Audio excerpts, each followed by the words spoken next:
He called me when his uncle died, and yeah, I said, damn, condolences. I'm Natalia, I'm 25, and that stupid FaceTime call turned into this whole thing where Bennett decided I was cold and fake and not worth keeping. We had been together almost 4 years. 4 years. Not 4 weeks, not some random little thing. 4 years, and he dragged one sentence forever. That's what still pisses me off. Not even the breakup first. The way he took one moment and built this whole saint act around it after. I was at home, tired, over it, still in my work clothes from the physical therapy aide job, half paying attention to my phone, and he FaceTimed me late. He was with his cousins. They were all crying because his uncle had died. I answered, he said what happened, and I said, damn, condolences. That was what came out. I wasn't going to climb through the screen and perform some huge scene for him. I mean, what was I supposed to do in that exact second? Start sobbing too? Give him a speech? I said something. He acted like I spit in his face. And Bennett always did that thing where he would get this hurt look and then keep poking at it. He was not good at just saying what he wanted straight. He would come at it sideways, all wounded, all dragging it out, and you were supposed to pull the full meaning out of him while he sat there with that miserable expression. It was irritating. He'd call it opening up. I called it making me do all the work. He had this gut and these skinny arms, and when he got upset, his shoulders would fold in, and it just made him look worse. Which sounds mean, but I noticed it every time, and I'm not going to lie about it now. He hung up after that call feeling bad, apparently worse than before he called me, which, okay, dramatic. Then later he came back around wanting to talk about my reaction. Not about his uncle even, not really. About my reaction. That was the part that got under my skin. He said he just needed warmth. He said he wanted to feel like he wasn't alone. He said my response felt cold and dismissive.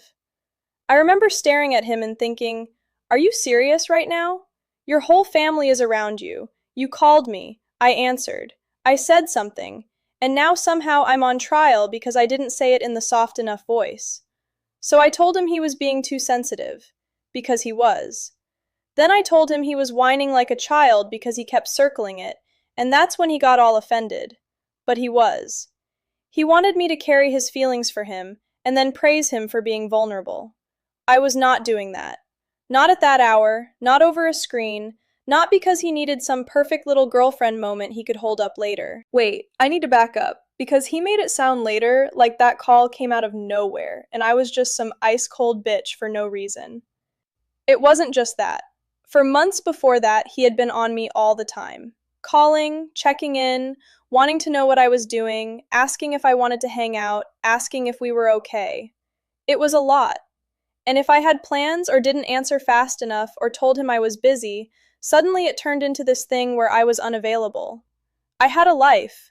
I was not going to sit around waiting for Bennett to need attention every night.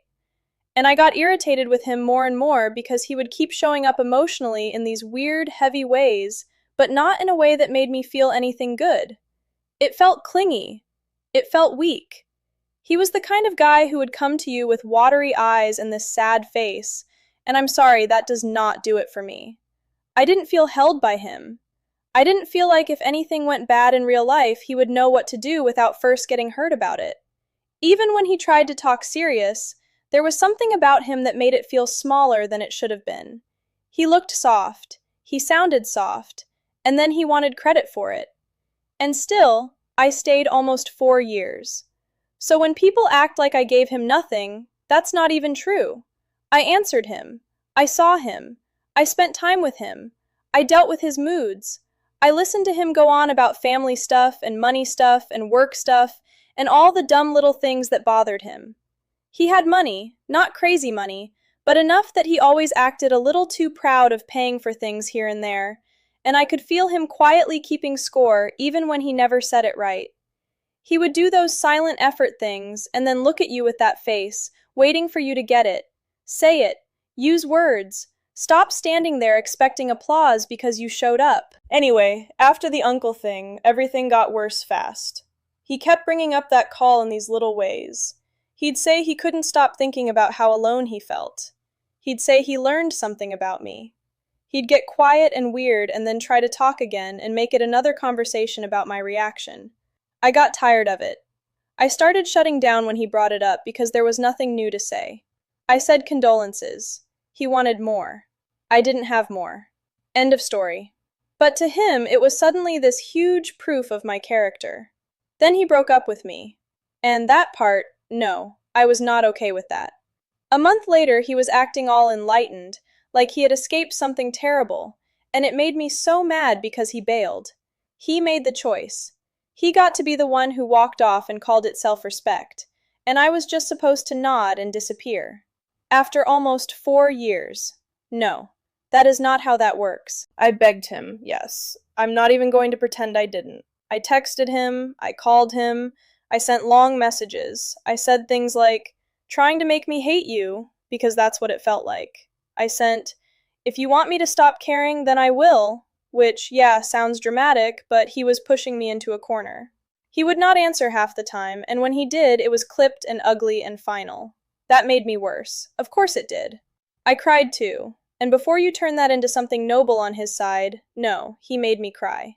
He forced me into that begging place by cutting me off so hard after all that time. And yes, I told him I would hurt myself if he ignored me. I said it because I needed him to answer. I needed him to stop acting like he could erase me with one decision. If that makes you uncomfortable, fine, but that is what happened. He was acting all righteous and distant, and I needed something that would cut through that wall he was suddenly putting up. He knew me. He knew if I was falling apart. He knew what silence did to me. Then he used it anyway. My friends were no help either, by the way. Christina and Abigail and even Brian, all of them had opinions. To my face, they were all, girl, if he really loved you, he wouldn't leave over that, and he's milking it, and just make him answer. They kept me hot. They kept me angry. Then later, everybody gets selective memory and acts shocked. No, they loved feeding it while it was happening. Christina especially. She always had something to say with that fake, calm voice of hers. And I'm sorry, but a woman who loves drama that much should not wear those cheap little matching sets and act above anybody. She was in my ear the whole time. Wait, I forgot to mention this because it matters more than I wanted it to. Bennett had all my access, and then suddenly, he didn't. That was the part that really made it feel real. During the relationship, I could reach him. I knew his stuff, his habits, his passwords, all that regular couple overlap. Then, after the breakup, he started closing doors. He would stop answering. He would leave me on read.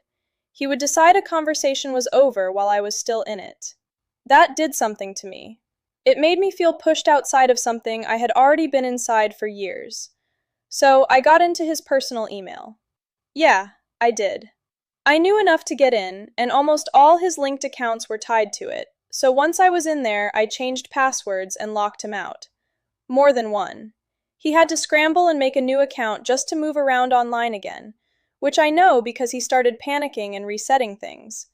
I was angry. I wanted him to feel me there. I wanted him to stop sitting back with that stupid, controlled breakup energy and deal with me for real. And Bennett, of course, acted terrified by that. Suddenly, I had crossed into this unforgivable thing. Please. He was just mad because for once, he wasn't the one deciding when access ended. He started changing all his passwords after that, locking everything down, securing accounts, all that neat little cleanup, and it pissed me off because it made me feel replaceable. Also, it made me look worse than I wanted to look. There's no cute way to explain account stuff once a guy starts telling people you locked him out of his own email. It sounds bad. It was bad. I still did it. He lived 15, maybe 20 minutes from me. Same general area, same road getting used all the time. So when he started acting scared I'd show up, I rolled my eyes. He really leaned into that, like I was lurking around every corner. I was angry, yes. I was not parked outside his place every night. He made it bigger in his head. Or maybe not.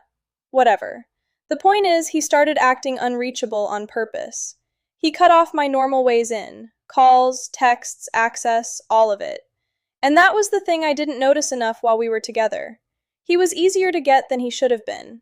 Always there when I needed something, always answering, always making room. It annoyed me while I had it, and then the second he took it away, it felt insulting.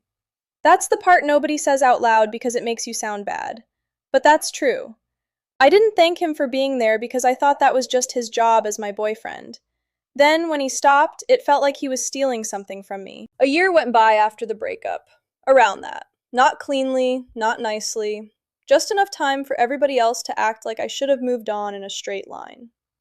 I hadn't. Not fully. I would still think about him. I would still get mad. Sometimes I'd calm down and then something would hit me again. Some memory of him ending it, some stupid sentence he said, and I'd be right back there. And I knew he was nearby. Same roads, same area, same city. You don't just vanish when people live that close. Then one night I ran into him. He was walking from his house to 7-Eleven. Nighttime. Dark, quiet, barely anyone around. I saw him and knew it was him right away from the way he walked.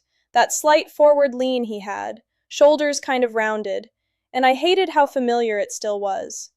He saw me and I started crying first.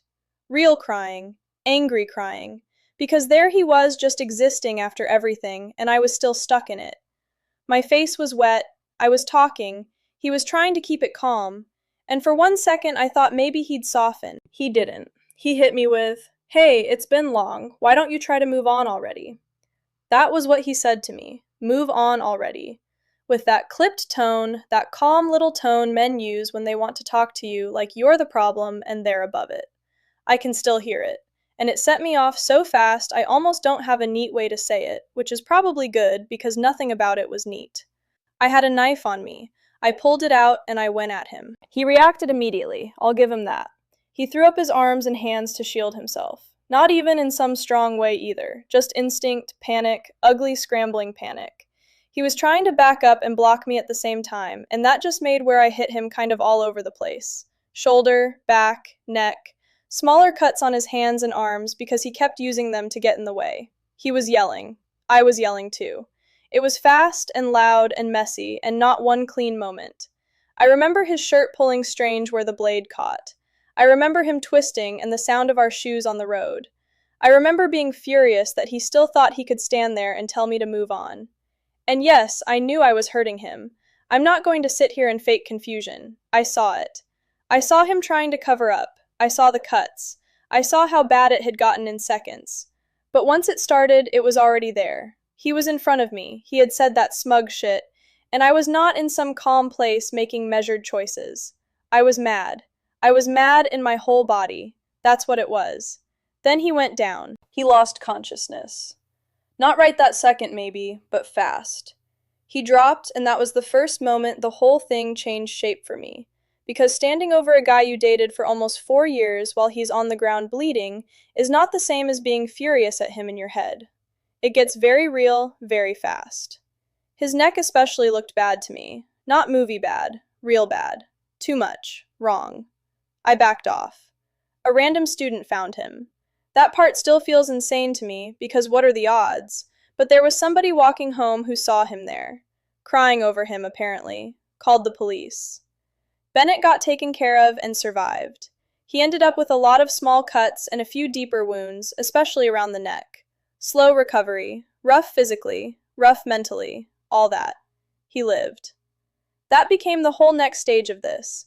Because once he lived, he got to be absolutely done. That was his real final move, not the breakup.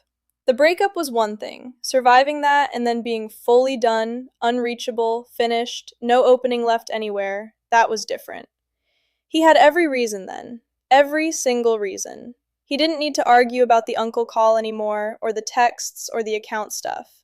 He had the street, the blood, the police, the hospital. He got the cleanest proof in the world that he had been right to leave me, and I hate that. I hate that he got to be right that way. And my side got ugly fast. My family got involved. People say they were hiding me.